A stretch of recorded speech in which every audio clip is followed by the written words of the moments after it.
أعوذ بالله من الشيطان الرجيم بسم الله الرحمن الرحيم قل إن تخفوا ما في صدوركم أو تبدوه يعلمه الله ويعلم ما في السماوات وما في الأرض واللہ علی کل شیء قدیر یوم تجد کل نفس ما عملت من خیر محضرا وما عملت من سوء تود لو ان بینها وبینہ امدا بعیدا ویحذرکم اللہ نفسہ واللہ رؤوف بالعباد۔ ترجمہ کنز الایمان۔ اللہ کے نام سے شروع جو نہایت مہربان رحم والا۔ تم فرما دو کہ اگر تم اپنے جی کی بات چھپاؤ یا ظاہر کرو، اللہ کو سب معلوم ہے اور جانتا ہے جو کچھ آسمانوں میں ہے اور جو کچھ زمین میں ہے، اور ہر چیز پر اللہ کا قابو ہے۔ جس دن ہر جان نے جو بھلا کام کیا حاضری پائے گی اور جو برا کام کیا امید کرے گی کہ کاش مجھ میں اور اس میں دور کا فاصلہ ہوتا، اور اللہ تمہیں اپنے عذاب سے ڈراتا ہے اور اللہ بندوں پر مہربان ہے۔ ترجمہ کنز العرفان۔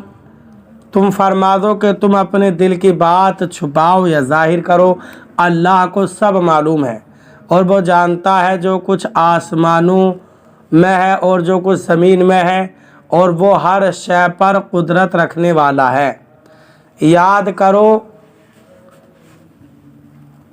جس دن ہر شخص اپنے تمام اچھے اور برے اعمال اپنے سامنے موجود پائے گا تو تمنا کرے گا کہ کاش اس کے درمیان اور اس کے اعمال کے درمیان کوئی دور دراز کی مسافت حائل ہو جائے، اور اللہ تمہیں اپنے عذاب سے ڈراتا ہے اور اللہ بندوں پر بڑا مہربان ہے۔ یوم تجد کل نفس، جس دن ہر شخص پائے گا۔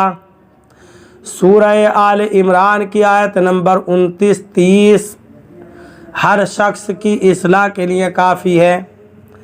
اس آیت پر جتنا زیادہ غور کریں گے اتنا ہی دل میں خوف خدا پیدا ہوگا اور گناہوں سے نفرت پیدا ہو جائے گی۔ چنانچہ فرمایا کہ تم فرما دو کہ اگر تم اپنے دل کی باتیں چھپاؤ یا ظاہر کرو، اللہ کو سب معلوم ہے۔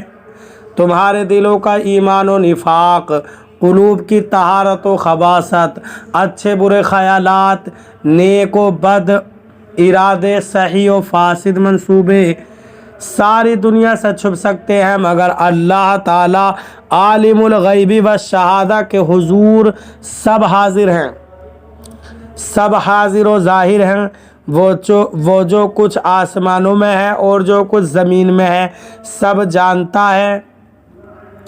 وہ تمہیں فرماتا ہے کہ تم اپنے دل کی بات چھپاؤ یا ظاہر کرو، اللہ عز و جل کو سب معلوم ہے، اور اس دن کو یاد رکھو جس دن ہر شخص اپنے تمام اچھے اور برے اعمال اپنے سامنے موجود پائے گا۔ خلوتوں جلوتوں میں کیے ہوئے اعمال، پہاڑوں سمندروں غاروں صحراؤں جزیروں اور کائنات کے کسی بھی کونے میں کیے گئے اعمال کا ایک ایک ذرہ آدمی کے سامنے موجود ہوگا، اور اس وقت برے اعمال والا تمنا کرے گا کہ کاش اس کے درمیان اور اس کے اعمال کے درمیان دور و دراز کی مسافت حائل ہو جائے اور کسی طرح ان اعمال سے چھٹکارا ہو جائے، مگر ایسا نہ ہو سکے گا۔